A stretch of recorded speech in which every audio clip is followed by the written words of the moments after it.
Right. Okay, we're live. Hello, everyone. Welcome back to Makati House. Our doors are open tonight.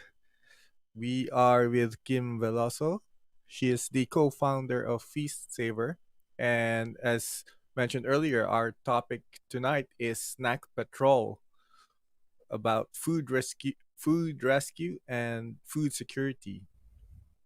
So, a few facts about food security and food waste. Just a few, because Jan gave me a comment earlier that these are not enough um, small facts. So first fact number one, I wouldn't call them fun, but let's just call it the fact. Fact number one, according to the UN Food and Agriculture Organization, or FAO, one third of food produced for humans is lost or wasted globally. That is about 1.3 billion tons per year. Wow. So, fact number two, as we discussed previously with Rina Papio of Green Space, she was our guest here a couple of weeks ago. Food waste emits methane gas as it decomposes in landfills. And the third fact related to that, methane gas is the second most emitted gas into the atmosphere by humans. um, and but it's far in terms of volume or amount. It's a far second to carbon dioxide, but it is 25 times as potent as carbon dioxide. And also the difference with that is methane stays in the atmosphere for maybe about 20-25 years compared to carbon dioxide, which lasts longer, but the effects are 25 times as potent as carbon dioxide. Fact number four, geological hazards like earthquakes and effects brought on by climate change makes areas like coastal communities vulnerable to hunger and malnutrition. Man-made disasters like conflicts and violence are other causes. So, if you're for those who are familiar with Philippine news, we had some if you had an internal conflict or a terrorist attack, and the city of Marawi in southern Philippines was flattened because of that, and a lot of people were displaced. And the last and final fact I have on my list, according to a World Food Program report, the Philippines sustained economic growth. The Philippines is actually the world's 10th fastest growing economy. At the time that that report was published, but hunger and malnutrition persisted and even increased. So that means even if the some people are getting richer, the poor remain poor and hungry, or remain hungry, or, or they became hungrier, or they had less food on their tables, on their plates. So with that, now we know what the problem is. But we have tonight Kim, who has this wonderful idea, and she's taking into action, and um, and taking it. How should I say it? She wants to solve the problem. She's a person of action. She's not all talk, but she gets things done. So for tonight, I'll be taking a break from being a host, just in case people are getting tired of me and my monotonous voice. So tonight, in my place will be Nino, based in Cebu. So Nino is the head honcho at the society, a chili or condiment or sauce startup based out of Cebu, Philippines, and he's joined by our wonderful and illustrious Jan, who is based in the UK and knows how to party. She knows how to prepare a feast. She has one of her clubs here on Clubhouse is called naughty kitchen. Hmm. Okay, so I'll hand it over to Nino and the very capable uh, hands of Nino. Nino, over to you.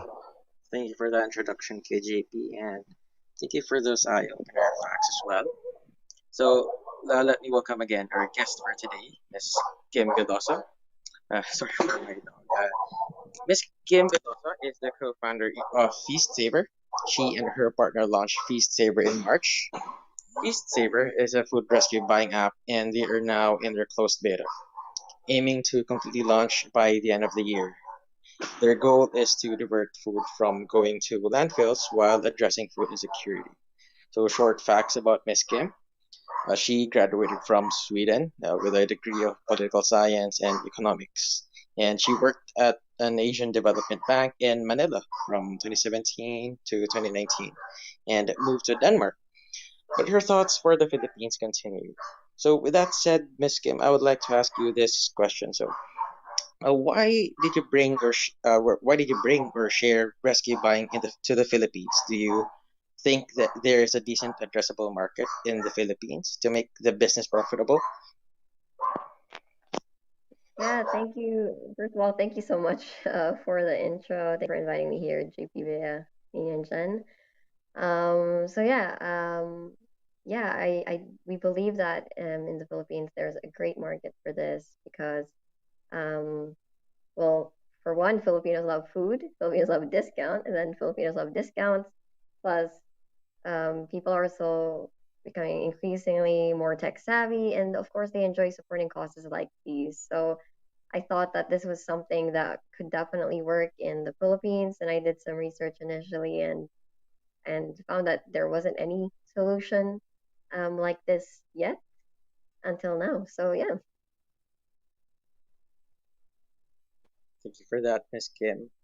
And I noticed that you're also a first-time founder, same as me. This is also my first start of the society. And we all know that when you first start your venture, your business, we also face different problems, different setbacks, and face roadblocks along the way. So, as a first-time founder, what were the biggest challenges did you encounter? Mm. Yeah, I mean, so we started earlier this year, and by that I mean that's when we said like, okay, we'll do this. Um, I think one of the biggest challenges was really just getting started. I think because a lot of it was like, oh, should I really do this or like, am I?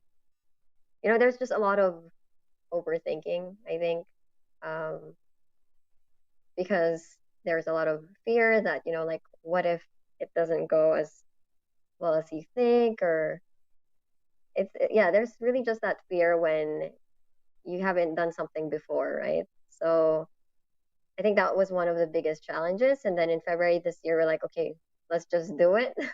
And then now that we are in this process, now it's November, and I still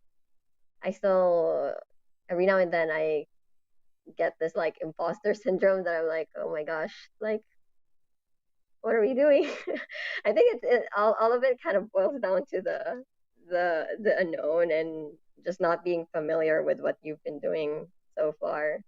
Um, and just really having to learn new things. Like for example, like my background's in political science and economics, and then all of a sudden I have to work on, like, oh, we have to have a website, and I have to figure out like how that would work, and then all of a sudden I have to start posting a lot on social media, which I didn't do personally before. Um, so yeah, there's a lot of new things that you all of a sudden have to learn, and almost like you have to force yourself to learn. Um, and yeah, I think those would be some of the biggest challenges that I've encountered so far. I can totally relate to that, Miss Kim. Also face those problems with the imposter syndrome, and I always tend to be an analysis paralysis most of the time. So anyway, and we know that you're not in the Philippines, and And we know that registering your business also might be a problem for early founders. But did you find it difficult to register your business, especially that you're not in the Philippines? Yeah, so it's been pretty challenging. Earlier on, we were thinking that, or we were told that it could take 2 to 3 months. We started the process in April, and I don't think we're done yet. So it's been there's been a lot of like going back and forth with the team that's helping us register our business. Um, and we have the most critical papers like business permits and whatnot, and then um, yeah, we're not done yet, and it's quite crazy when you think about it, and when you compare it to um, neighboring countries where they, like, for example, we were advised actually to consider like Hong Kong or Singapore because it would just be so much faster. And I think for a month we were really like thinking, should we register it, outside the Philippines? And then in the end, we concluded that it didn't make sense. Um, for a number of factors, and yeah, but it is a challenge for sure, and I suppose it's also partly because of the pandemic slowing things down um, everywhere in the world. So yeah, I think there's that added factor that we should also consider, of course. Yeah.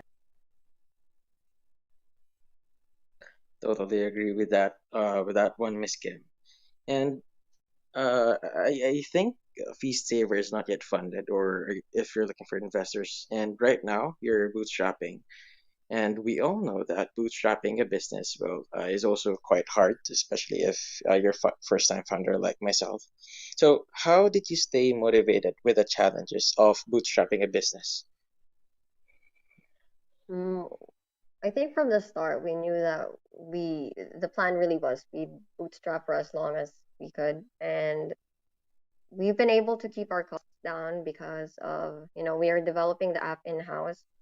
My co-founder is technical co-founder, so he's been it would have been just too costly for us to do this, to source it externally. How stay motivated? I don't know. I guess just one of the things that we keep in mind at Peace Savers, one of our core values is just grit. You just continue pushing, um, even when things get tough. And I think that's just that's just how we plan on continuing. We'll just bootstrap for as long as really as we can, and just stay positive, I suppose. I agree with that one, Miss Kim. I'm also bootstrapping my adventure, and it's a great way to validate your concept as well. And so, how did you react when you found out that the app was not moving as fast as you expected? Well, we didn't think that it would be all smooth and rosy, and I think as a first time startup founder, um, I didn't really think that it would go as well as I had imagined. I think I already expected that it would be like rocky. There would be certain challenges that I wouldn't foresee coming. So I mean, of course, there are times when you'd be like, oh, this and that is you know discouraging because it didn't go the way you wanted it to. But I think that's also been a part of this journey so far has really been about the learning process. I mean, this past like the past months and from the start, I've really thought that I've just learned so much, not only about having a startup, but also learning about a lot about myself and my teammates and the volunteers that have been helping us. I think that's what's been keeping us motivated and positive. There's just a lot of people that have been reaching out to offer their support and offer like send us messages like, wow, like this is such a great idea. I'm so happy this is coming to the Philippines. So I feel like for me, like if um, the app not moving forward or as quickly or as well as we had expected or rather would have wanted, I think that's okay. I think it's just part of the process. We're just really glad that there's a lot of support that we've been getting from all places. So yeah, that's been great. I mean, yeah, again, I feel like it's really just all part of the process. And um, as my one of my teammates said, it's it's a not a sprint, it's a marathon. So it's just to keep pushing for it. That's really inspiring, Miss Kim. And I also thought that way, Miss Kim, since this concept is not really familiar in the Philippines with the reusing or with the buying of the excess or the food that is not consumed within the different merchants in the Philippines. So it might also take some time to for the market to adopt to this new kind of innovation. And Yeah. I also agree with that on ha- you're the it's not it's a marathon, not a race. And thank you for those inspiring quotes, Miss Kim. And we noticed that you're one of the winners in the pitching competitions in the World Food Forums and the Philippine Startup last week, the Philippine Startup Week. So Hmm. we also there are different founders listening to this podcast and in this room as well. So, what might be the different tips can you give to the future founders, especially those who want to start a social enterprise? I think just go ahead and don't be afraid to try it out. Um, I think, I mean, I so so it's funny because I mean, my growing up, I've always thought that I'd be working in like big organizations, like the big corporations, and I didn't even think like, oh, I want to have my own startup. It never really crossed my mind, which is really interesting. And I guess it's like better late than never. That I finally started something on my own because I just think it's just so fun and it's so exciting.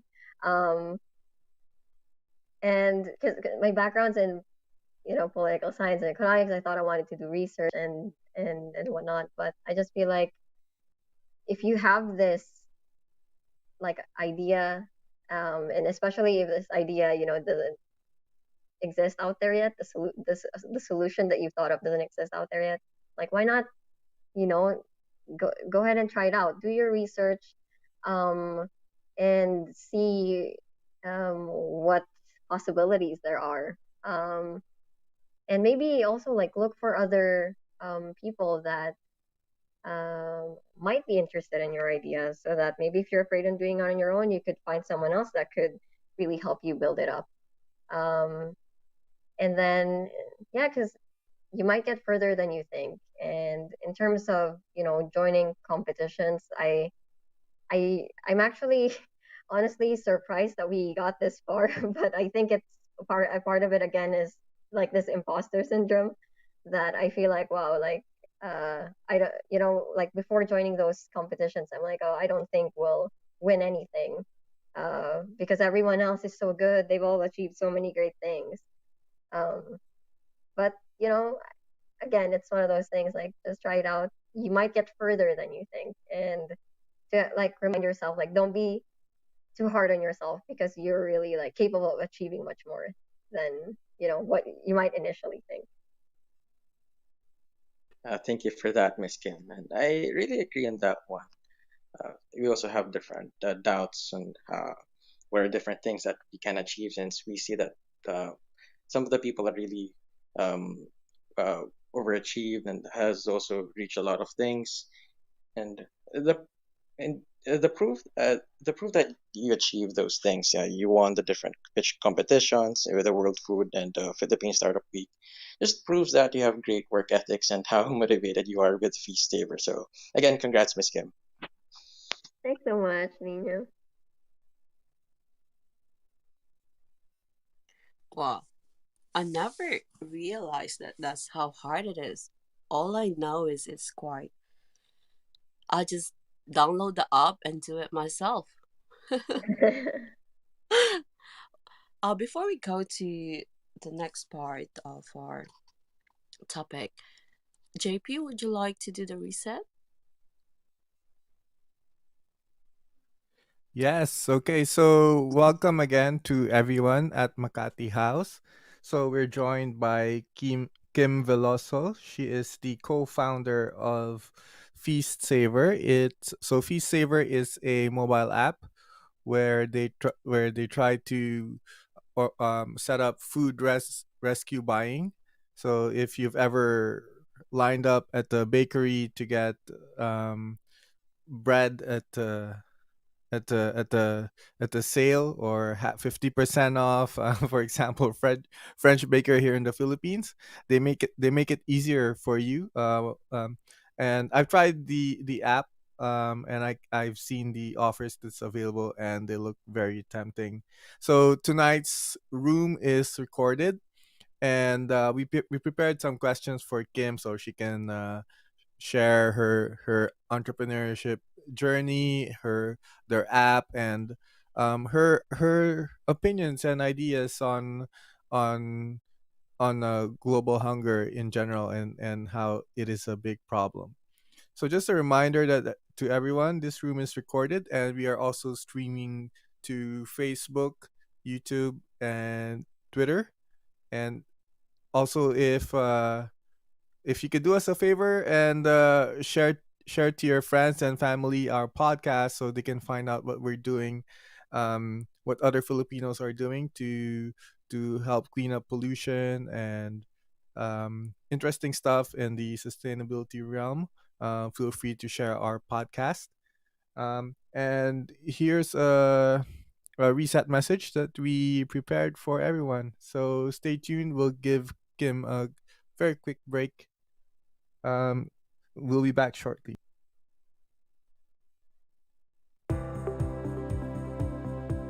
Welcome to Makati House, a professional network for Filipinos helping Filipinos.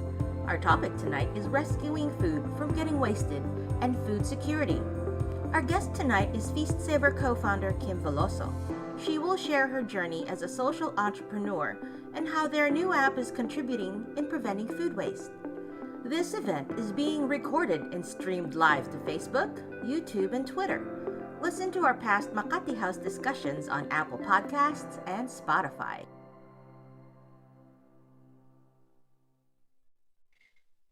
There we go. Kim, I understand that um Fish Savers is your baby. How did all this journey, where did this journey start? Hmm. Well, I've been interested in it because, um, well, since moving to Denmark, we've been using these food rescue apps, and I just thought like every time I did, I was like, oh my gosh, wouldn't it be amazing if we had something like this in the Philippines? Because the idea is that you get these like groceries or bread and pastries and just food at great discounts because otherwise they'll throw it away. So it's just such a I feel like it's such an amazing concept. Um, and we started rescue buying food and using those apps like 3 years ago. And I would always joke to my co-founder, my partner, and now co-founder, also. I'd always joke, Philip, should we make something like this? We should join forces, and then we would joke about it for like we joke about it all the time. Every time we rescue about anything, um, and so there's always been that sort of like interest, kind of just back in our minds, like, oh, it could be, it's something that we could do. And then a part of me was also like, oh, come on, like, what are you thinking? How can you start something like that? You've never done that before. So that's why I think there was that doubt also. That I'm like, oh, I don't have the skills to do it. And but then I thought like, oh, you know, um, if I could join forces with other people that would also be, that had the skills and also passionate about this, we could really make it work. And that's been something that I've also been working on myself too. That I really have um, to really just also believe in myself, that I could do it, and I finally did. And then all of a sudden we are getting these awards that I'm still really surprised that, or I'm happy that we are able to get. And so there's that background of food rescue buying in Denmark, and then on a more personal note, also my mom actually she grew up in a food insecure household. So that means that they didn't have a reliable access to nutritious food growing up. She actually started working at the age of 7. So she started helping out my grandparents. So she would, right after school, she would go to the market, to the wet markets to help sell fish in the jeepney and bus terminals nearby. So they weren't doing well financially, and they didn't have constant reliable access to food. And so growing up, there was this idea that was instilled in our heads that you should be appreciative of food, because you should be grateful for it, because not everybody um, has food on their plate every day. So my mom had that mindset growing up, and even when their situation had really improved later on in life, they made sure to instill that mindset, that even though my cousins, my sisters, and I didn't go through those hardships ourselves, that's still very much ingrained in our minds. Um, so yeah, the mindset, this mindset change, or this mindset change aspect of Be Saver is very much a part of what we also try to promote at Be Saver. That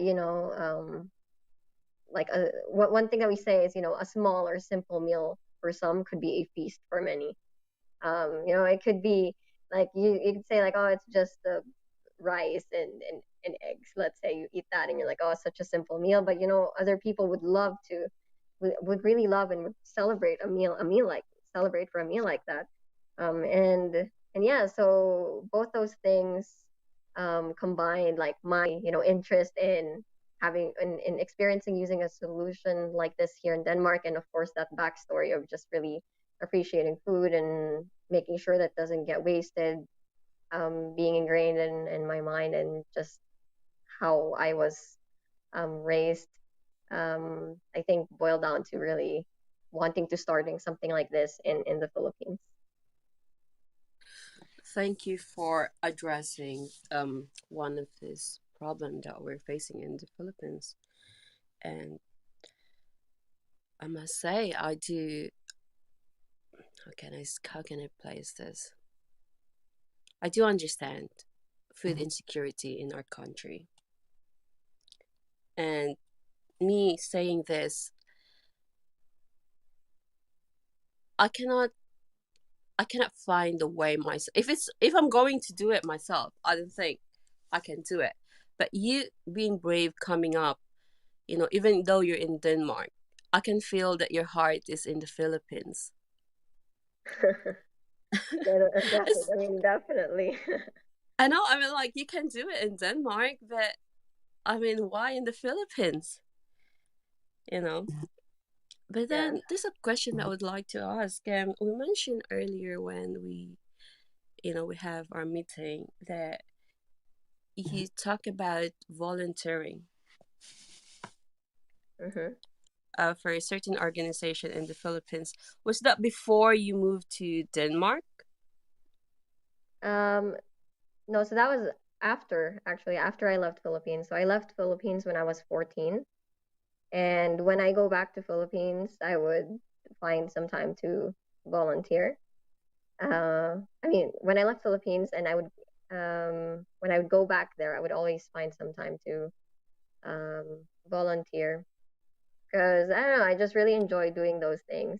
And I did that too when I really wanted to experience living in Philippines again, and I actually went back there in 2017 because I really wanted to experience living and working there and what it was like, and not just go there for a vacation.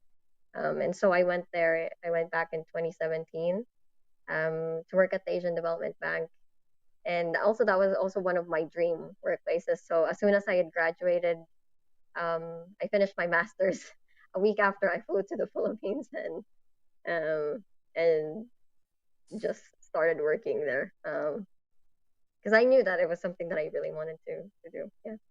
So you participated with He Cares mission feeding program. Is that right? Hmm. Yeah. You've got a And story to tell. yeah, so I did this, well, when I was in Manila. I was working there, and like most of my friends, most of my friends that I knew, these were, when we were kids. I was like 14, and so I thought like, okay.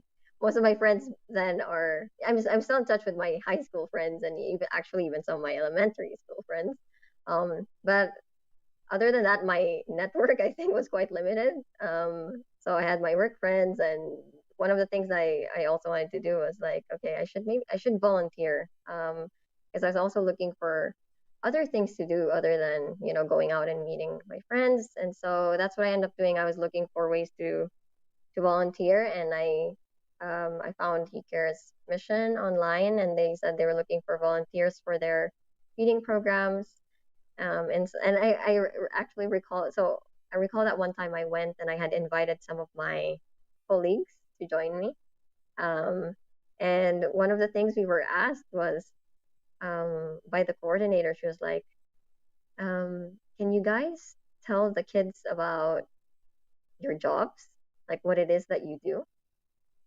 Because they're not exposed to, like, they're not exposed to people that do the jobs that you do, like as like economists or researchers or analysts and whatnot. And so she was like, it would be great if you could tell them about your jobs and explain to them why it's fun and yeah, and so that was quite difficult. So it was a bit hard to explain like what does an economist do? Like how do you explain that to like 5-year-olds?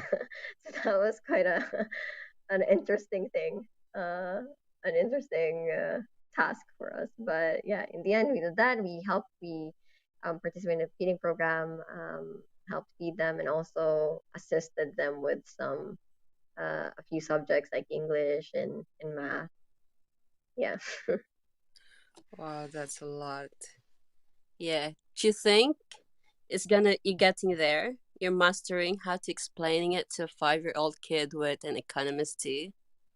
Oh gosh, no. It's still very hard, I think. When I saw the question, I was like, oh, it's really hard.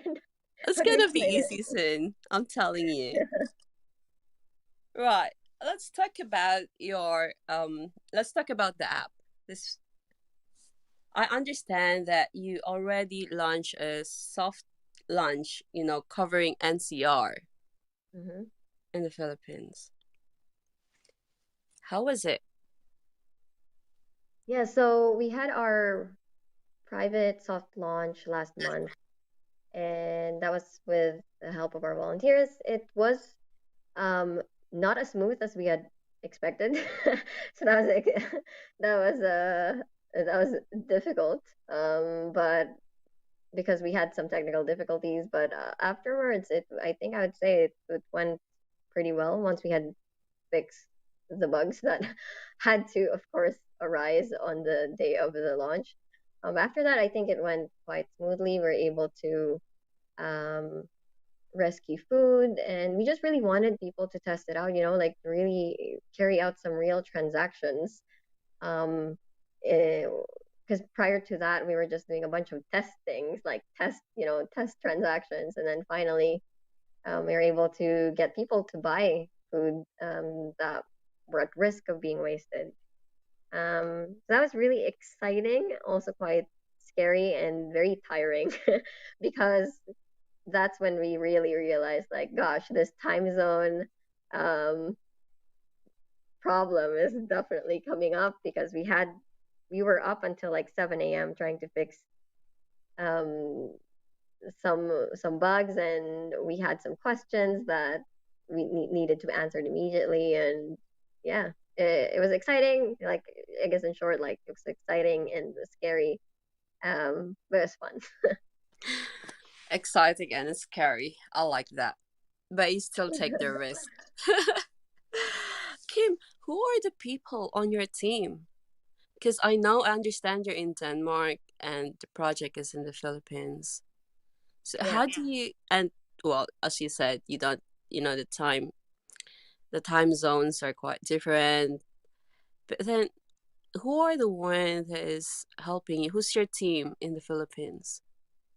So we have so it's me and my co-founder Philip, who's also here in Denmark, and we have a teammate who's there in the Philippines and who's helping us with business development and operations. So we have one guy there, and then we also have a team of volunteers that help us with the other tasks like social media engagement and event management.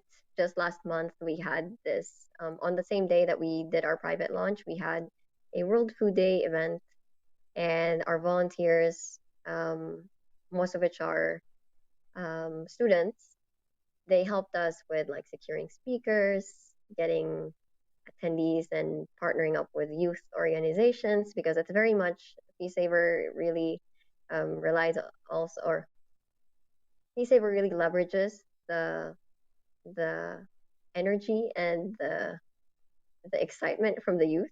Most of our volunteers are students, and yeah, so I would say they're very much part of our team. I guess not officially as a not formally, I suppose, because they're volunteers and they're doing this on a like part-time basis because they're still students. But yeah, I would say they're very much part of the team because they've really contributed a lot to what we're trying to do. You said they're students. Do you mean to say most of your volunteers are the Gen Z? Yes, exactly. And I'm always very keen on learning from them because there are just so many things that I feel like, I mean, I'm a millennial and I just feel like I am not as active anymore on social media. And if you want to tap the youth of today, especially the Gen Zs, you need to be out there, and you need to understand um, what their interests are, how you capture them. So yeah, definitely, we definitely love engaging our Gen Z volunteers and Gen Z audiences also. I'm really getting excited now, even if I'm not in the Philippines. Kim, are this app easily be downloaded with iPhone and Android? So it's not available yet on iPhone. We have it on Android. It's still so yes, you can already search for it in the Play Store. Um, and not yet on iOS because we want to first validate like how the processes works in the Android version of the app, and then once we've done that, we'll release it for iOS. Wow, that was so cool. I'm sure you'll get there very quick. I hope so. Especially you've got a lot of. I can tell that you've got a very strong team. Especially and well, sometimes it's not just the team. When you've got when you have people, in your group with the same passion as you are, I'm sure it's gonna make life much easier and much more exciting. Although it's scary. Yeah. Like you said. Yeah. It's been I mean it's just really nice, I think, the response that we've gotten from people. Like people have reached out to volunteer and offer us, and share with us their skills, and it's just been so amazing, really inspiring, and also with very busy students, like college students, they're involved with so many different organizations and they're offering their times. It's just very, yeah, I'm very thankful for our team. Oh, that's mind blowing.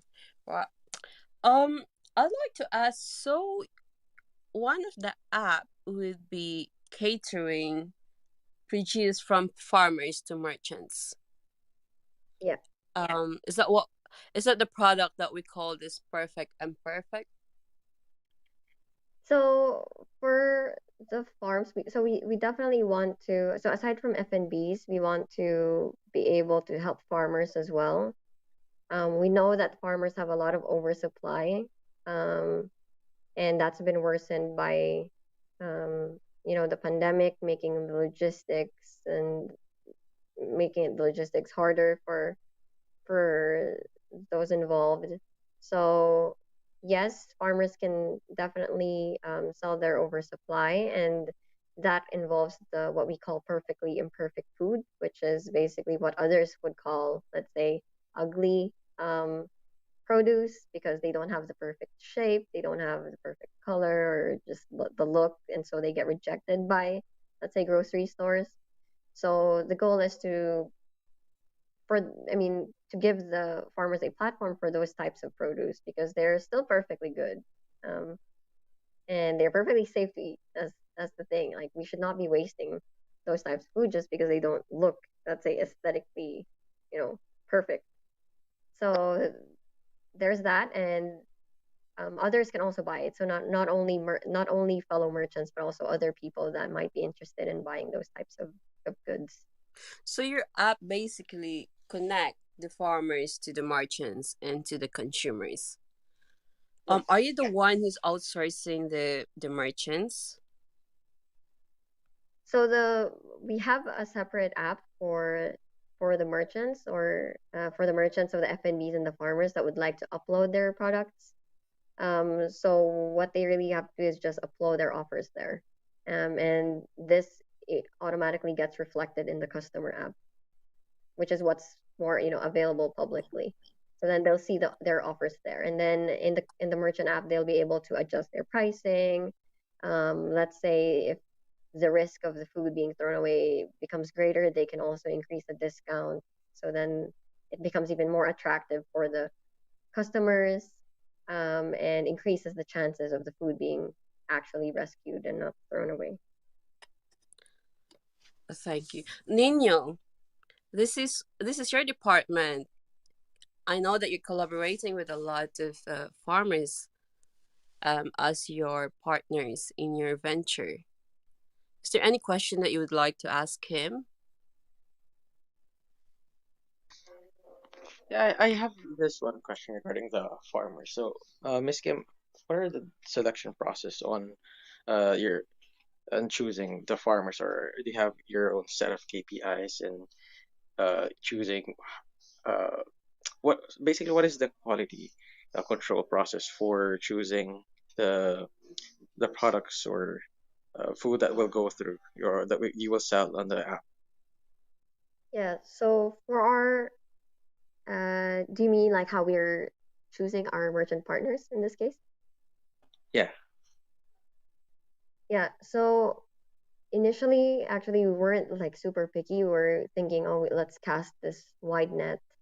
And then afterwards, we realized that we really need to find those that fit well with the model that we have. So in this case, for when it comes to FNBs, those are buffets or bakeries, because they have this, um, for bakeries, for instance, they have this pressure of having freshly baked bread every day. Um, and so we know that if they are unable to sell um, some of those bread or pastries on that day, then they have that risk of needing to throw those food away. And so we've really had to think, like, we need to look for those types of businesses that really have this problem. And for local farms, we're talking to different groups and actually nonprofits also that help rescue buy, or rather nonprofits that have rescue buying operations, that are already connected and linked to farmers. So that's how we're doing it for now. Yeah, thank you for that, Miss Kim. I'm really learning a lot so far, and I think by now everyone in the room and the listeners on Facebook and YouTube are excited in using the Feast Saver app and having their own feast from the different famous brands and merchants at a low price. Now, there are different businesses in the F&B industry that doesn't or are still yet to offer delivery. So, I'm curious, Miss Kim, what is the logistics process for your current or potential merchants that do not offer deliveries? Yeah, so right now we're actually encouraging pickups. So if you order anything, either you pick it up or you send a courier rider to that place. So because we initially explored having this, delivery option, it was just very complex and complicated a lot of things. As a tiny startup, we have very limited resources, and so we should really make it as simple as possible and as for now, of course, and while also making it easy for the customers. And we figure that this pick up or send a courier option would be what would work well. And fortunately, we're able to validate that this process works for the customers and the merchants in our initial testing. So of course, we would need to repeat this process several more times to figure out um, what else needs to be done. But so far, we've been able to see that it works pretty well and smoothly for both sides, for both the merchants and the customers. So this is where quality control is in place.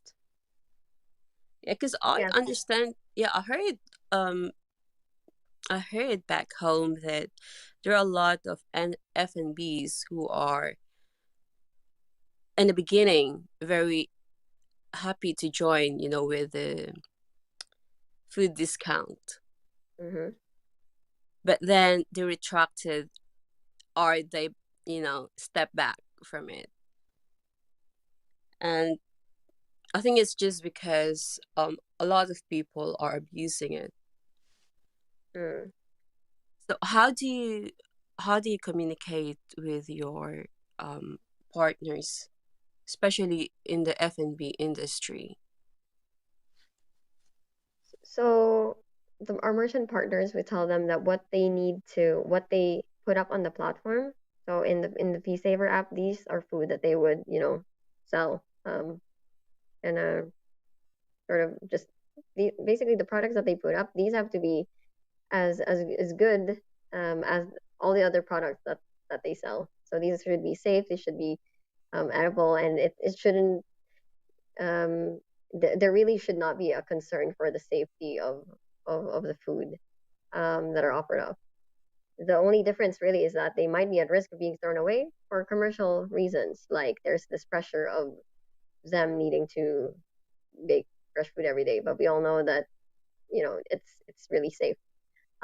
We also tell the customers that they should also, of course, inspect the food that they get when they receive it, and just really to make sure that it's fine and that there should be no issues arising from the quality of the food. There should really not be a question on this uh, from their side, because the goal really is, these are perfectly good food, and that's what should be sold on the platform. Oh, that's amazing. Yes, because we do have this stigma of, they're expired or they're nearly expiring. It's not very good. I was having this conversation with JP at the back Mhm. chat, another room, and he was like, "Where do you buy the goods in front of you, or do you check the one at the back?" Sorry, could you repeat that? Do you get that? Like when we do shopping, food shopping, right? We Yes, check the yes, dates. So we yes, buy the one at the back, yeah, instead of the one in front, because the one in front is the one that's, has a lesser date on the shelf, yeah, less shelf date. So we tend to like, pick the one at the back. And we yeah. have this kind of stigma in the Philippines that, it's not good anymore because, it can get off. But really, some of these kids just needs. It's just like here in the UK. We we they're very strict when it comes to sell by date, Mm. right? But I understand that in Philippines, it's not that much.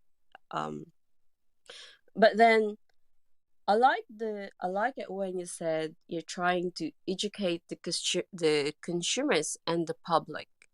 You know, when it comes to sustainability Yeah. with the food waste as well, addressing the problem with the food waste. I'd just like to ask very quickly. I know it's not on the question that has been prepared by JP. Would you kindly tell us about the branding of Fish Saver and its Yeah. visions? Yeah. So at the start, we were, I think I maybe I was quite naive, like coming into this, because I thought, like, so let's say here in Scandinavia, sustainability is really just such a big thing. Um, like in society, businesses try to be as sustainable as possible and, minimize waste and people, like, for example, when you go grocery shopping, you don't see that many people buying new plastic bags, for example. That's just an example. And then um many of them, like, leave the grocery stores carrying the actual products in their arms. um and I don't think that's something that you see so much of in Philippines.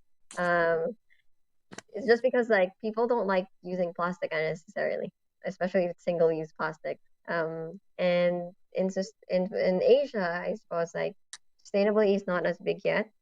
Um, and so a lot of it really is about, I think, a mindset change.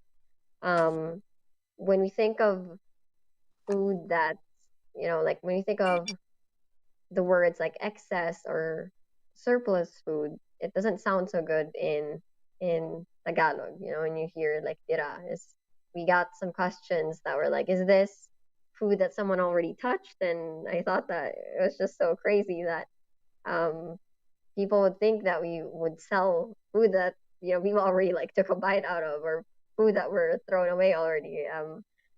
So yeah, we thought, like, okay, we really need to think of the branding of Bee Saver, and we have to make sure that it's not just that it's not portrayed in that light, and that people don't see it as a just like any other discount platform. There is a big part of really a big part of it is also, yeah, about being mindful about the way we consume, our being mindful that not everybody has the luxury of eating 3 meals a day. So there's really that, a part of the advocacy is about this mindset and behavior change, that um, just because it's discounted, let's say, doesn't mean it's inferior to the other stuff, to the other food offers that are there in the store. It's really just about making sure that none of that gets wasted. Uh, because we really should be, grateful that we are able to um, afford and eat food, um, because not everyone in the world has the luxury for that. So definitely that's a big part of the branding, just being that the people, and so the users and the merchants that support Saver, that participate in Saver, are are you know conscious brands. They're aware of the problem, and that they're doing something about it. So that's something that we want our merchants and customers to associate these flavor with. So ethical consumption and mindful consumption. I think now I understand why is it's scary. It's a big responsibility for your app. I mean, Mm, connecting the merchants to the consumers and then making sure that the quality are good and safe for everybody. yeah, Can you imagine that over your shoulder, yeah, and while I trying to address these problems? exactly. And I think with the apps that I've used here, for example, in Denmark, this concern wasn't even it didn't even uh come up in my mind. I didn't, like, when I use apps like, let's say, Too Good to Go or Karma, that basically are also like food rescue apps. The safety of the food wasn't even a concern, because I just trusted that the brand, or these brands, um would only offer perfectly good, I mean, and edible, safe food. So I didn't even think of that coming into the like the Filipino market with something like this. But it's definitely something that we realized early on, and I'm glad we did that we realized this early on, so that because then we can do something to address it. But yeah, it's an interesting challenge, and also it's an I guess an exciting challenge because we know that it's also about changing the way people think about food and oversupply. Kim, is this one of the reason why some of the food suppliers doesn't want to have their logo on it or their Yeah, branding displayed? yeah. So there are premium, let's say, premium products they don't like, premium brands they don't want their stuff to be discounted because that could affect their brand. And so some of them would, let's say rather throw away foods than discount their products, which is for us, of course, it's a shame, right? Because when you think also of if, especially if these are big brands or big corporations, and then you think of the scale of the waste that they might be uh, having, or if you think of the scale that they might be the scale of the food waste that they might be having. We think it's just a shame that that's how it is, but that's what we are trying to figure out a way. Like, is there a way that we can have them upload offers in the app? If let's say if it's a matter of their branding, then do we remove their logos or something? So we're trying to really explore a solution for cases like these, just so that we can minimize the food waste. And yes, certainly one of the answers we found is that perhaps removing their logos could be one of them. And if that's a way for them to minimize the food waste they have, then why not? Let's explore it. Wow, amazing. Kim, I'm sure that once your app is gonna be launched, there would be a lot of um other good minds who would be able to follow your footstep. I hope you don't mind me asking this question, Mm-hmm. but I would just like to know how, well, as we all know, we need money to generate it. And as a business, how does Face Saver be able to generate revenue? Yeah, How do you, the markup on the product or percentage on the transactions? yeah. So our model is follows actually that of the similar apps that we have used here in Scandinavia, and that's to take a percentage commission on successful transactions. So merchants only they basically use it as needed, so there are no fees whatsoever with using the app itself. So we only take a cut of um, of when there's an actual transaction that has been successfully carried out. And that's a model that's followed by Too Good to Go and Karma and many other food-based apps. And so we thought let's start out with that. And the merchants the um, have the say on how they want to price their product. So if they're comfortable with starting out, let's say, a 25% off um, before they close, let's say 5 hours before they close, and then maybe 3 hours before they close, that's when they do 50% off. That's totally fine with us. We actually think that that makes the app more exciting because then you don't know what offers there will be, you don't know how good the discounts could be, and yeah. Right. Before we go to our break, one last quick question. Mhm. Please do share with us. You've got one of your incoming project apart as one of the you're gonna offer for the app. It's called Fist Sharing. Mhm. I'm excited about this. Can you please tell us more about it, please? Yes, so feast sharing is it basically is an aspect of Saver that allows our participating merchants to donate any unsold inventory to beneficiaries, so charities, NGOs, um, and the like. So if they don't want to let's say if they don't want to discount their products, that's fine. If they want to donate it, that's great. We can help them with that, and so we'll connect them to beneficiaries so that at least we get to divert food away from landfills and people that are in need. Let's say if it was he cares kids from he cares mission, at least they can benefit from the food, and everyone gets to do good.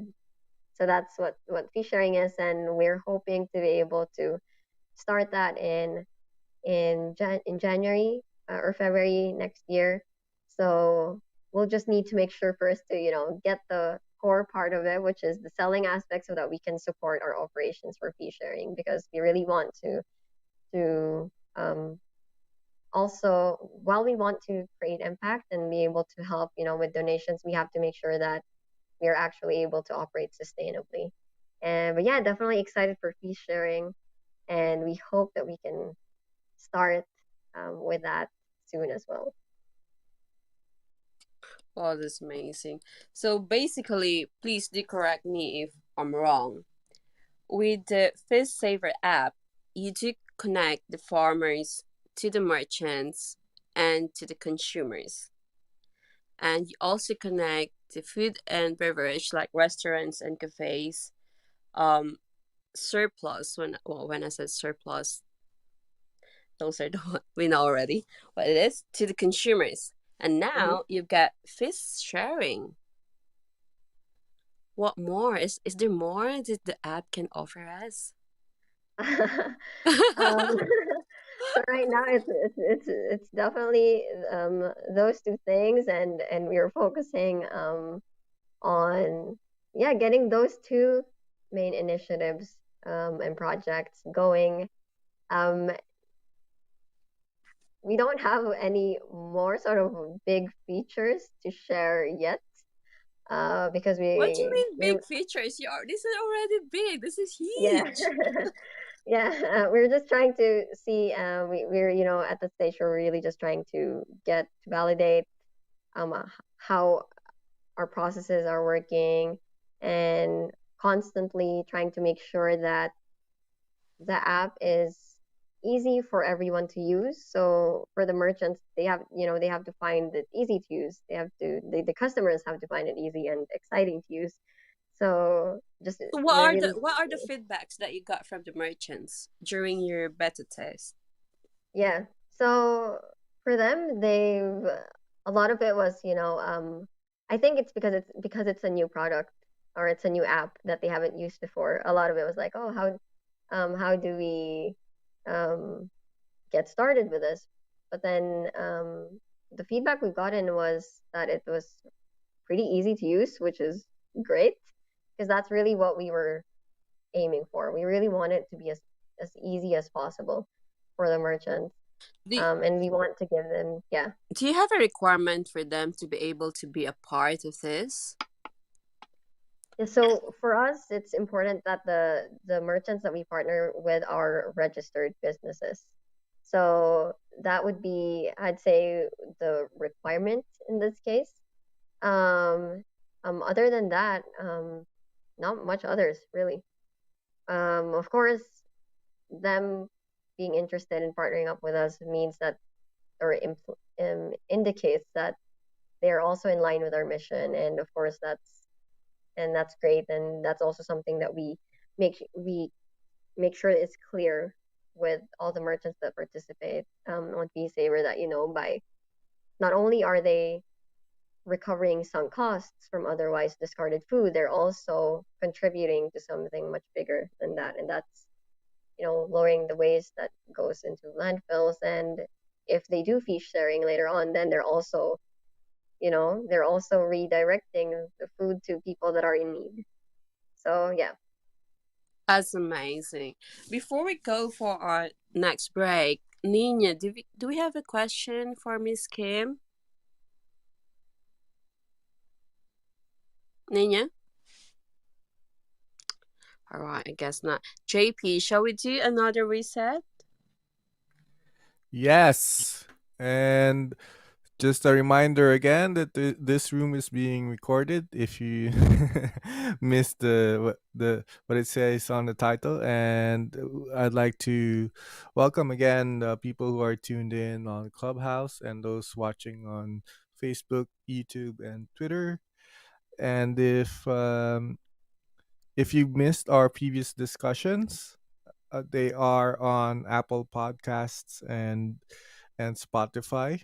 Some of them are still in the process of being edited, and but the most recent ones are all on Facebook and YouTube, so you can backtrack. And uh, I'm really impressed with how Kim and Philip has gone far in their entrepreneurship journey and building this app. I just wanted to add that while I was preparing for the event, um, I looked at I looked at Kim's posts in the Startup PH Facebook group, and I liked how it wasn't a lot of posts, okay, but it was I was seeing the evolution of the app from the validation stage, the ideation stage, like soliciting for advice, and it's surprising how supportive the community is. There Yeah. were some I mean, there are more positive replies than people who discouraged Kim. And also there were some like self-serving posts, but yeah, we can ignore them. There were more good posts than noise. And even I can even see that Miles, one of our previous guests about cycling, even Yeah. posted a comment. I'm just gonna read out what Miles wrote. He said, um, Kim, this is a very good idea. I hope you push through with it. One option you can also consider is to offer it as a service for retailers or merchants to manage or reduce their loss from products that don't make it to their product shelf.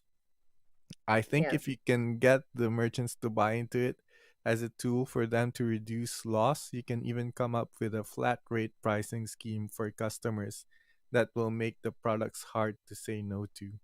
So that was back in February. Yeah.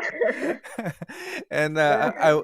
I went through the other posts, like you updated the community that the app's getting delayed. And so yeah, so I just from reading those posts I can tell how the journey with building a mobile app.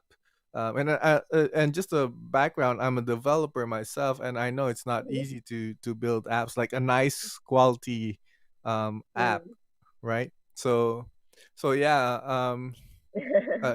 uh, kudos to you, Kim. Good job, you're doing a good job. And uh, I don't know how else I can help, but if you need like um I don't know, just reach out to us on how we can help. We are a network here at Makati House, and we're here to support you, Oh, and help yeah. help Thank you uh soar, be successful. Yeah. oh, So thank you so much. yeah, you're very much welcome. So I will play the our reset message again.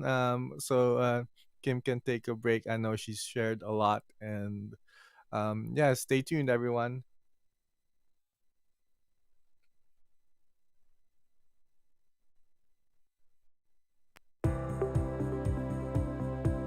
Welcome to Makati House, a professional network for Filipinos helping Filipinos. Our topic tonight is rescuing food from getting wasted and food security. Our guest tonight is Feast Saver co-founder Kim Veloso. She will share her journey as a social entrepreneur and how their new app is contributing in preventing food waste. This event is being recorded and streamed live to Facebook, YouTube, and Twitter. Listen to our past Makati House discussions on Apple Podcasts and Spotify.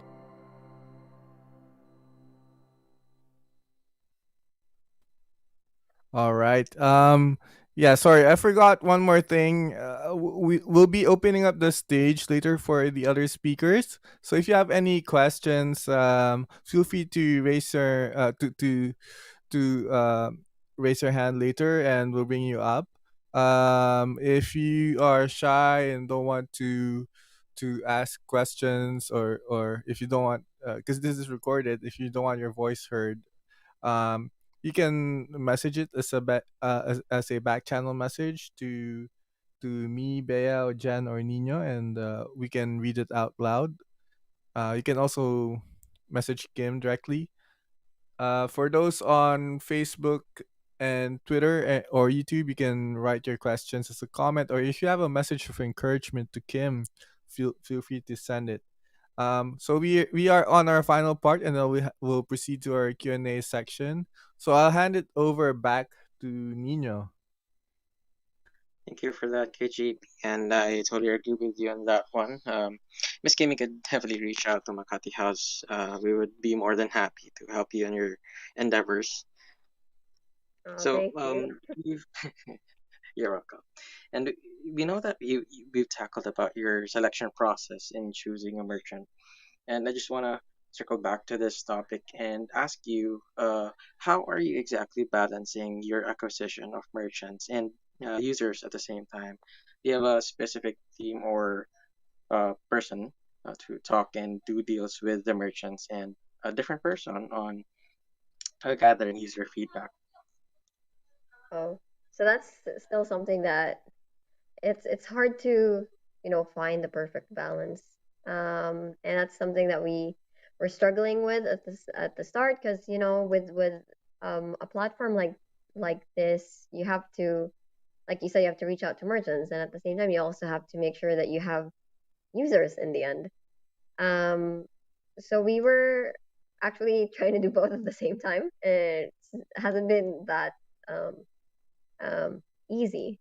And what we've been doing is just, at the very start, well, in the very beginning, we reached out to potential merchants, people that had this um, problem of oversupply. To first, we needed to figure out if this problem actually existed, like this problem of oversupply. Okay, it's one thing to have these statistics, but it's also another thing to find businesses and establishments that have the problem of oversupply. Um, and so we started out with reaching out to businesses so that we could interview them, and later on ask them, if we have a solution for this, is this something you'd be interested in? So that was what we did initially. And then we then moved on to uh, trying to join. Let's say at the start we went to like different sustainability groups on Facebook. We joined there and asked, is this a concept, or if there was an app like this, would you be interested? Quite similar to what JP was talking about earlier. I was posting in the Startup PH groups, who's been super supportive and very, just with giving a lot of feedback, and I really, really, and I'm very thankful for that. And so that actually encouraged me to post in different groups, and so that we could reach out to users. So we've been doing both at the same time, but we definitely started out with reaching out to merchants, and the balance, it's still it's something that we're still trying to find. Our teammate in the Philippines, he's actually helping us with reaching out to merchants. Well, I'm focusing also in building the community, um, we're also likely to find our initial users. Thank you for that, Miss Kim. That was very insightful, and I'm sure you'll get through with that, the different challenges. And uh, next up is, in building an app, you turned yourself into a tech entrepreneur. And I myself am not a tech person. I'm not in the tech industry. So, what advice can you give to those who want to build their own app? Um, so I also own, I mean, like I said earlier, this is the first time I'm working on something like this. And my advice would be to focus on the problem, to start really on that. Do not, it's not about, you know, the tech itself, it's about what problem you're trying to solve. Um, and again, you know, like an app isn't going to be like, at the start, you don't know if the app really is the solution to that problem. Um, are we, you know, we have to think like, are we only thinking that an app could be the solution for this because we see apps everywhere and apps are being used for many different kinds of things. So we have to really focus on the problem, and involve the users, the you know, your customers in the process. In this case, our customers, Fee Savers customers, are the merchants. They're the ones that are would be they're the ones that would be um, using this and uploading their offers and oversupply. So involve them in the process, and we really made sure to do that um, at the start. And of course, our learnings now are, you know, we're like really a baby at this stage, so I can only share as much, this much. But what we've done is really to involve them as much as we can, have those calls, ask them to, you know, like what types of things should we consider when we build a solution like this, and involve them in every step of the way. So at the start, like when I was still, when it was really just at the idea stage, we were already talking to them, like that was back in February, March, and then we're still talking to them now. And we've involved them to, you know, like, oh, this is how it looks like, this is how the prototype looks like. And then as soon as we had this like an interactive prototype, we asked them if they were interested, you know, if they could try it out, have them play around the app. Is it, you know, intuitive, is it confusing? Those are the things that we keep in mind while we're developing the app. And so just really have that close, you know, again, I guess like in conclusion, is really just focus on the problem and involve the customers in the process. Very, very quickly, Kim, I can see that in your Facebook community is growing. So, are you using this platform, to spread the message and, to awareness when it comes to food security? Is this helpful? Yeah, so we created our Facebook group because we wanted a Facebook community that focused on diverting food away from, or redirecting food from being from the landfill. So just making sure that we don't waste. And the goal of that group is actually not even to just promote Be Saver. I mean, I didn't want it to be like that. I wanted it to be a community where people can just, you know, ask how they could. I mean, for example, there was, I think a while ago, there was a question on how do I, you know, prolong the shelf life of my potatoes, you know, something like that, because that would just, again, that is linked back to our advocacy of not wasting food. Um, and so that has been quite helpful. We found that um, people have been inviting their own friends or family members that care about this topic, and that's been quite nice. That's been really good in growing our group organically. And I think, of course, at the start, people are still a bit quite shy with posting, but hopefully soon we're able to, you know, encourage more people to share their thoughts, just like how we see in other very active groups that share their questions, their concerns, because we really want it to be not just about the product, but rather about the advocacy and rather about the, you know, the different initiatives going on there. We're happy to promote other um, rescue buying operations that are happening in the Philippines. So it's really a for us it's like a collaborative effort. It's We're happy to support other groups that do similar things, so that yeah, nothing good gets wasted. Thank you very much, Kim. Back to you, Nino. Yeah, thank you for that, Miss Kim. That was very insightful. And I really do agree with you on that one. I think not only tech entrepreneurs, but every entrepreneur should listen and apply those advice as well. So, and we also know that you've really come a long way for Feast Saver, and you also participated and, in fact, won the pitch competitions in the Philippine Startup Week weeks ago.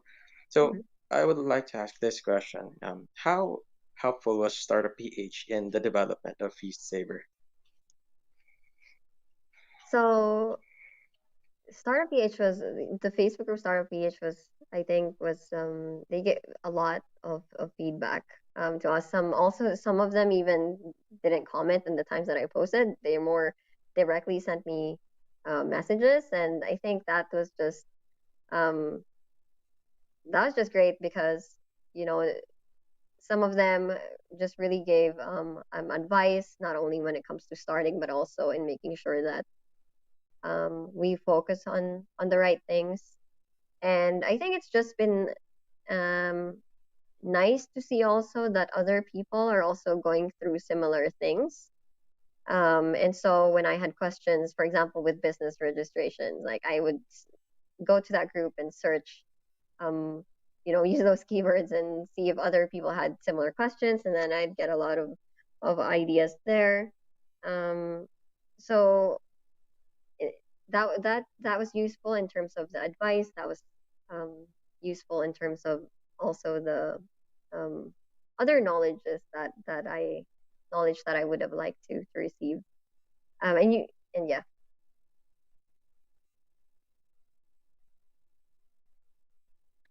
Miss Kim, are you planning to, or do you see Fist Saver partnering with fast moving consumer group Yeah, brands in the yeah, Philippines? definitely. We want to be able to partner up with them, and if there are things that we just, I mean, especially if they're also on a bigger scale, because we know that um, the bigger the size of those or businesses or companies, the probably the higher the likelihood it is that they have more that they might be wasting, and the higher the chances that they might also be able to afford to waste, um, which is not so good because we don't want them to waste anything.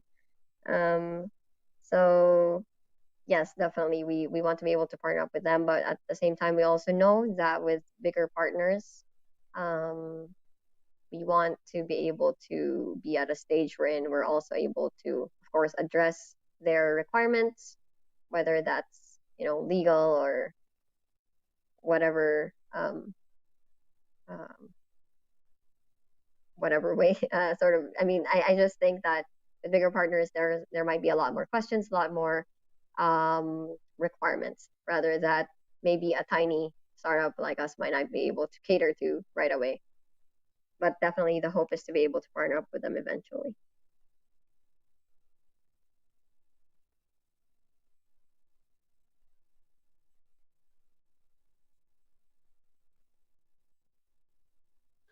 All right, that's amazing. JP, do we have a Yes. question for Kim? Uh, y- yes. So did Nino ask if you're planning to partner with FMCG brands? Has Nino asked that? Yes, I did. Oh, okay. Yes. Sorry. And she Okay. is. But it's All just right. like, it's gonna be a long way for Miss Kim. But I'm sure she'll get there. Yes, for sure. Okay, so uh, Kim, where can people learn more about you and or Feast Saver? Well, yes, please follow us on, Facebook. We're there. I'd be the one answering. We're a tiny team, and you'll be able to reach out to us that way very quickly. And if you'd like to know more, just reach out, and I'm always happy to um, to start a conversation. Doesn't have to be related to Fee Saver specifically. I'm also would also welcome any advice that you have on whatever. Anything that if you have any comments on anything that I've said so far and would like to share some learnings, I'd love to hear them out. Cool. Yes, yes, yes. Let's all help Kim and support them, help them get more followers, because we don't want to send more food to landfills. And well, number one, it's doesn't make sense that we're throwing away food. And it's also bad for the environment, for the climate. That's which is a serious problem, which we discussed last week. Hmm. And we also it doesn't second point, that it doesn't make sense, right? You were throwing away food when there are other uh people, and not just children, but entire families that don't have food, right? I remember this is gonna sound offensive, but I remember when we were kids, our parents would tell us, those there are people in Africa who can't eat, or people in China who can't eat. So, but you don't have to go even far. Right now, if you in in in ravaged parts of Mindanao, or really remote parts of Mindanao, they're having problems with food security there, and malnutrition, and also fisher folk who are threatened by climate change with typhoons and storms, which are now more frequent and stronger. They are losing their source of livelihood, and their source of food. So um, yeah, so food security is a big problem. How many families is it, Kim, that are Yeah, um in the Philippines, 2 out of 3 Filipino households are food insecure. yeah, so that's 2 out of 3. That's more than half, Yeah. more than 50%. Yeah, so and I myself have nearly experienced, like when I was broke, I was close to having uh I was close to that, on that verge of food insecurity, I but now thought you I'm were on fat. diet at that time. Yeah, yeah. Now I'm fat. So, uh, Kim, what are your final parting words to our listeners, really quick, and then we'll go to the Q&A. Hold on. Uh-huh. Before Kim would answer that question, I just like to ask Kim, are you looking for a collaboration in the Philippines? Uh, Collaborations, well, in terms of worship partners, definitely. And in terms of beneficiaries, also happy to. Yeah. Amazing. So to our listeners, yes, please get in touch with Kim. I'm sure you get inspired. And just so to let everybody know, I think this is the first app, that's gonna be launched in the Philippines. And well, before we go to the Q&A and before you answer JP's question, I would just like to say, on behalf of Makati House, thank you very much for being with us. Thank And you so thank you very much. much for the good work and hard work that you're doing. I know you said it's a bit scary, but then you still said it's interesting. So, yeah, well done. Thank-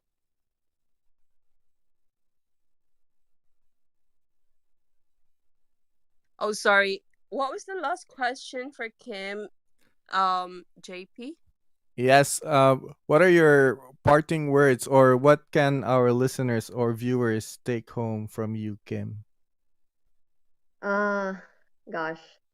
I think it's just if you want to start something like this, start something that can hopefully create an impact, just do it and don't be afraid. That would be it.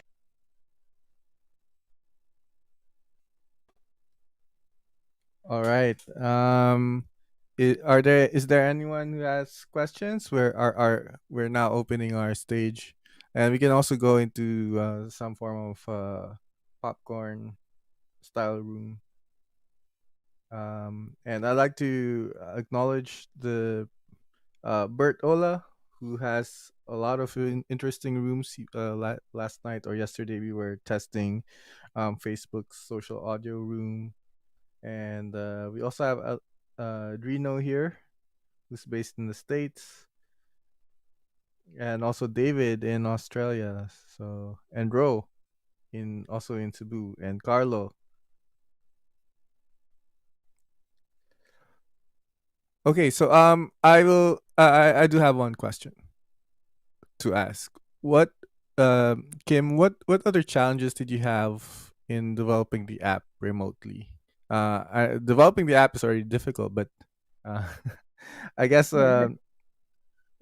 maybe it's you have a more um global or distributed team apart from your technical co-founder, or if you can tap your your your partner on the shoulder, if he what challenges he had is developing the app remotely. Is he developing it by himself? Yeah.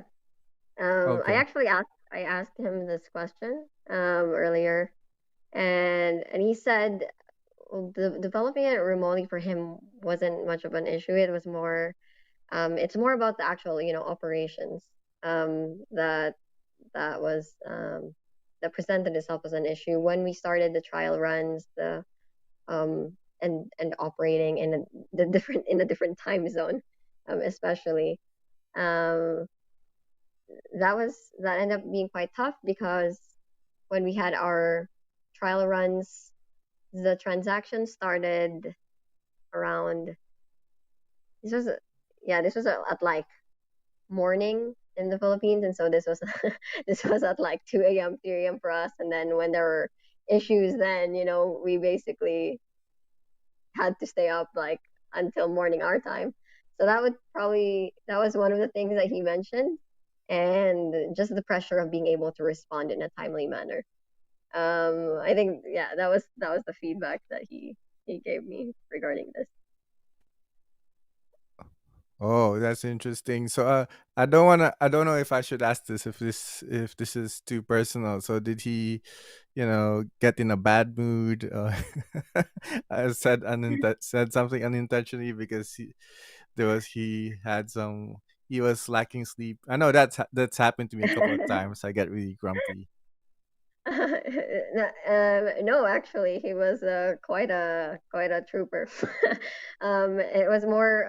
It was actually, if anything, was more me feeling super anxious and nervous because I had like the days leading up to the private launch. I was really the one that didn't have enough sleep, and I was the one that was nervous, and I was getting quite cranky. But yeah. How All right. did you get support from the um Philippine family? Um, how you mean how my family has reacted to this? Mm-hmm. Yeah, so I think in times that or during the times that I've spoken about, how it started and why I was personally inspired with doing this because my mom came from a food insecure household. I think my mom and my aunts, they were like, oh, that's like they think it's such a great cause because they personally experienced not being able to eat or not having food on the table as kids, and so they've been very supportive. And um, yeah, I think they just really like the mission, and it's something new to us. I think actually in my family, no one um, has started their own sort of tech startup. So I think that's also something that's quite new. For them, and so they think it's an exciting journey, and they're just happy that we have this mission um, with Feast Saver. Wow, I'm sure your mom's very proud of you. It just remind me. Do you remember JP when we were having the interview with Antoinette Toss, and she said she got inspired by her mom. Yes, yes. So very strong women like Antoinette's mom, Kim's mom. Um, yeah, girl power, women power. Yeah, With the definitely. men's support, we grow stronger. Yeah, So I mean that's yeah, go ahead, yeah, go ahead. I was just gonna add that, we need more women going into to this too. I mean, there's a big there's a lot more I'd say there's not enough women in the innovation landscape, and it would be just so amazing to encourage more uh young girls to do something on this, like do something in tech, and yeah, hope more women uh, work on some on solutions that also, I mean, it doesn't have to be impact driven, but like just be more. I hope that there are more girls that end up in the tech field. I hope so too. Final question, probably directed Philip too. Sorry, because I'm the other tech guy. So it's the nerdy questions are from me. So for Philip, or if you can answer, if you were to start over with the app development, what would you have done differently? Hmm, to start over with the app development. Um, oh, this is hard. I think um, really I mean, it's still something that we're trying to do now in the process. We constantly want to involve the customers throughout, right? So that we don't end up creating something that they might not want in the end. And what we would do differently is probably, we cannot please everyone. Different customers or merchants will have different wishes um, in the app. And so we just being able to find that middle ground that works well for everyone. Because I think it was important, because I think we tried to, at the start especially, we tried to be, we tried to cater to everybody's wishes. And it's not realistic. We cannot address everyone's specific, let's say, um, wants from the app. But yeah, it's really just to find that middle ground, and acknowledging that early on in the development process.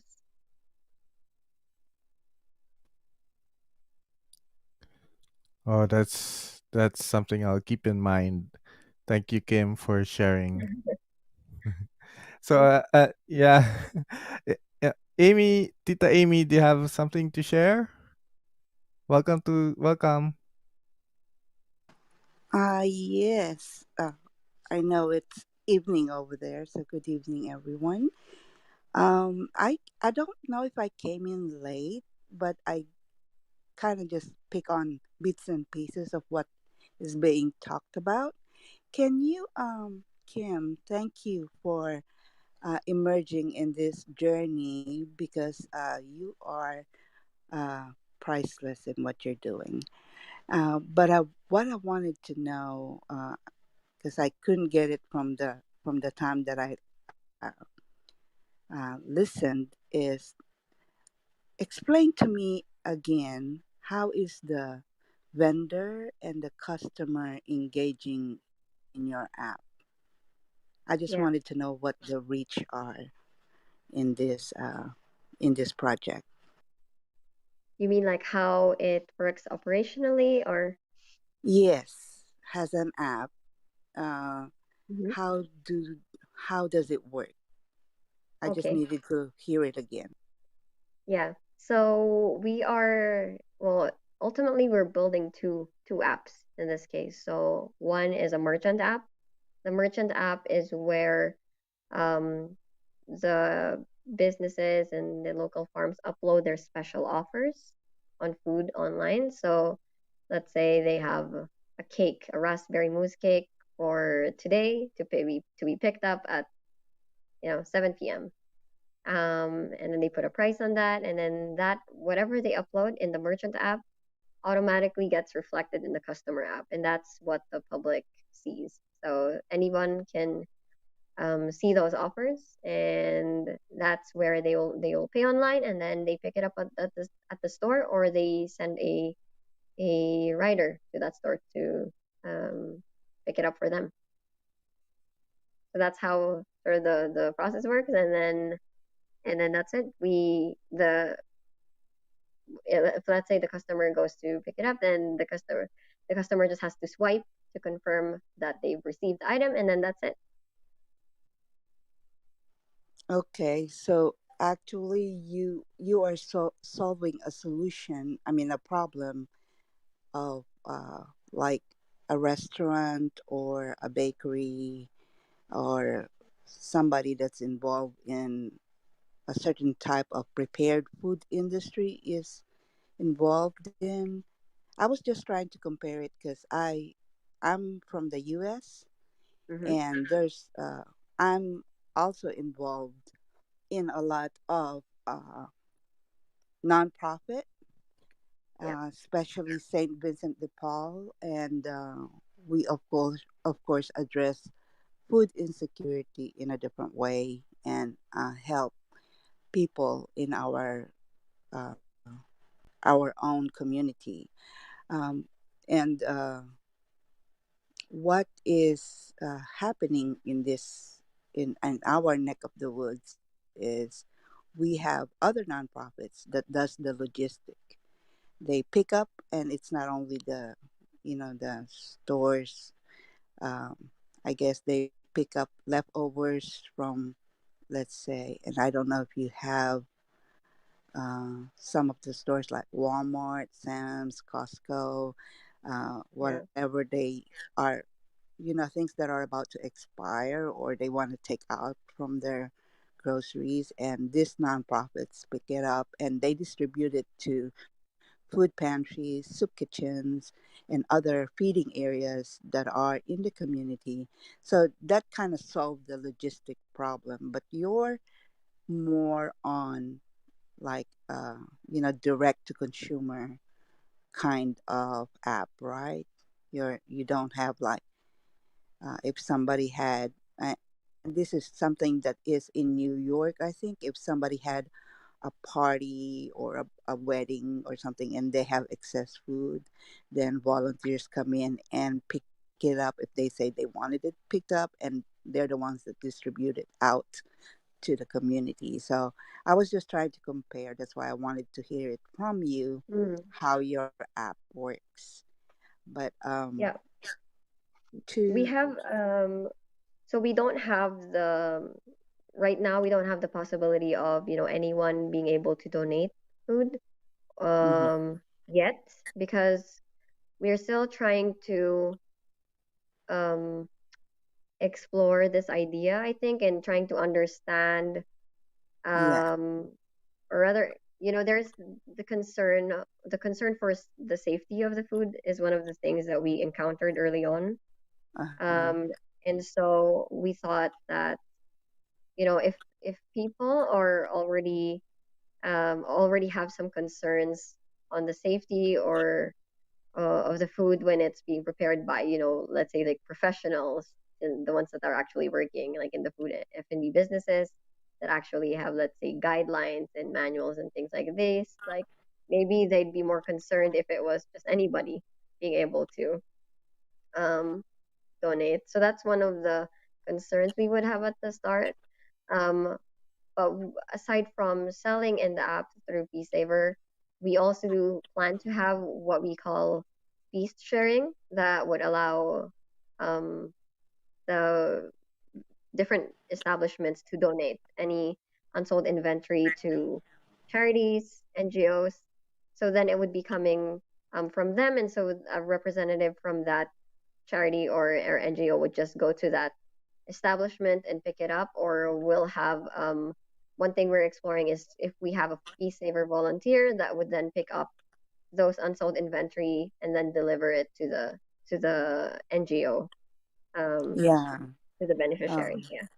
Logistic is the main issue of people that are donating and people that, in order Yeah. to reach the community. That's why a nonprofit here in Memphis decided to do the logistic Mm, part, which is great. And also we have what we call the Mid South Food Bank, wherein really big warehouses can donate pallets of food and they distribute it to 355 area.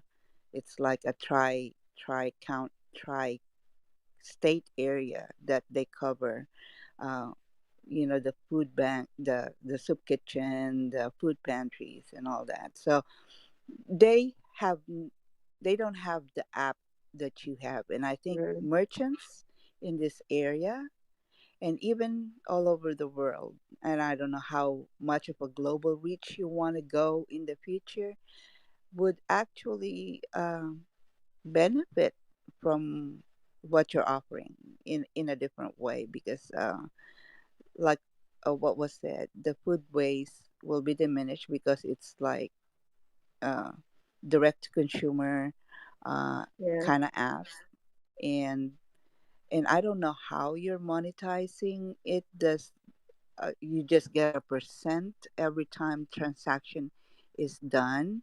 And but if it's still cheaper than the, like if a loaf of bread costs, and I don't know how much loaf of bread in the Philippines now costs, like let's say 10 pesos, but they cut it down to 50% off, and you get a percent of the transaction. That still helps your operation to Yeah. grow and exist, and that is good.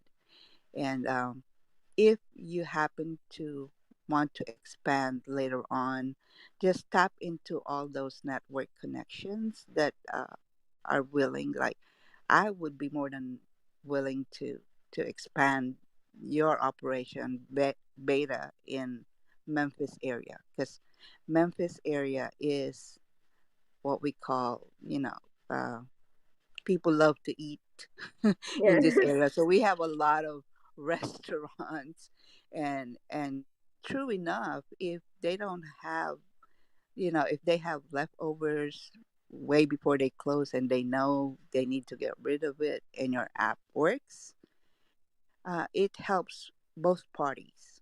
So just let us know when the time comes. I know you have to still, I don't know how early you are in the Philippines, if you've started already or not, but whenever you feel like you needed to grow outside, let us know. Okay. And I'm um, I'm very thankful that you are going into this, and I'm sure it's gonna help a lot of people and decrease the food waste that we have. And that is also my passion is sustainability. And if this part, it may be different from the other apps that are out there, but you are addressing a different sector. So I really am thankful that you are doing that, and Thank you I'm so complete. much. I appreciate it. Thank you. Thank you for that, Miss Kim. It was a really insightful and eye-opening topic, and we look forward to your launch. We also really excited to using the app, and we also look forward to your expansion in the different parts of the Philippines. And with that said, I would like to ask the people in the stage to kind of give Miss Kim a virtual round of applause by flashing her mic. Thank you, everyone. And KJP, yeah, you wanna say something?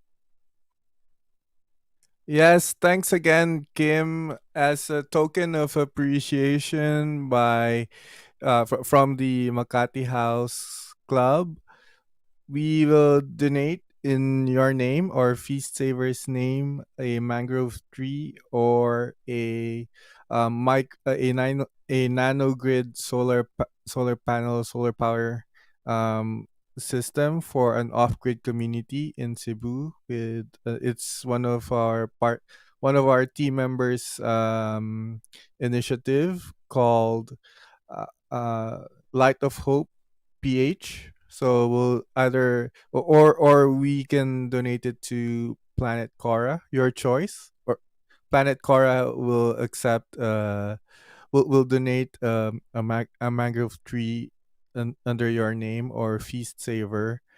And yeah, it will go to a mangrove forest in Leyte. So mangrove trees help protect communities from the effects of climate change and typhoons by preventing storm surges. So just let us know however way you want to receive your token. Wow, that's amazing. Thank you so much. That sounds great. Yes. So yeah, I think that's a wrap. We had a very good event tonight, a good room, and thank you to our listeners who joined and listened all the way. To Ro, David, Bertola, Beth, Drino, Carlo, Reg, and Christina and Erica down there, and also to shout out to those who are tuned in on Facebook, YouTube, and Twitter. So this is our sustainability room tonight. Tonight we heard about Feast Savers app, the invisible crisis that is food. Sorry, tonight we heard about Feast Savers app, where they're trying to divert food from becoming waste. And we also discussed the invisible crisis that is food insecurity and food waste. So follow Feast Saver on Facebook and Instagram to get notified on their grand opening, hopefully coming very soon.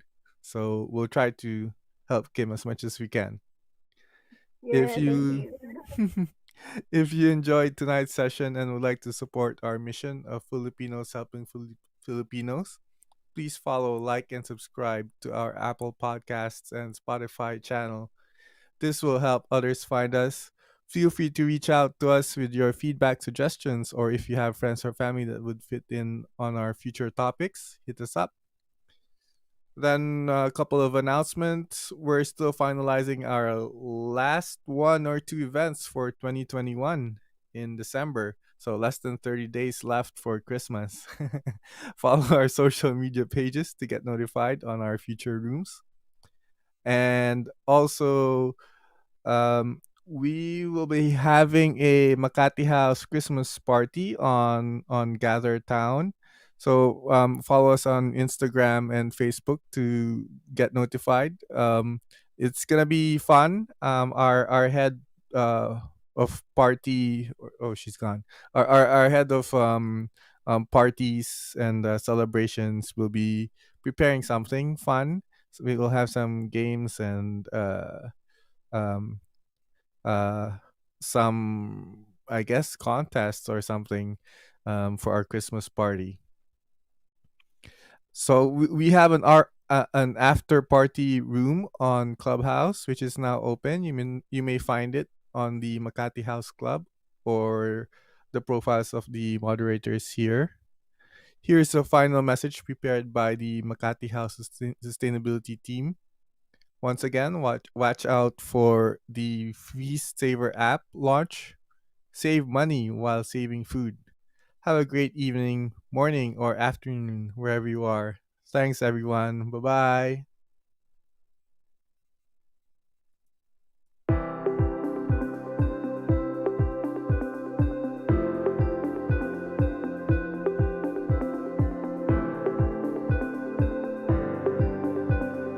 Thank you for joining us at Makati House.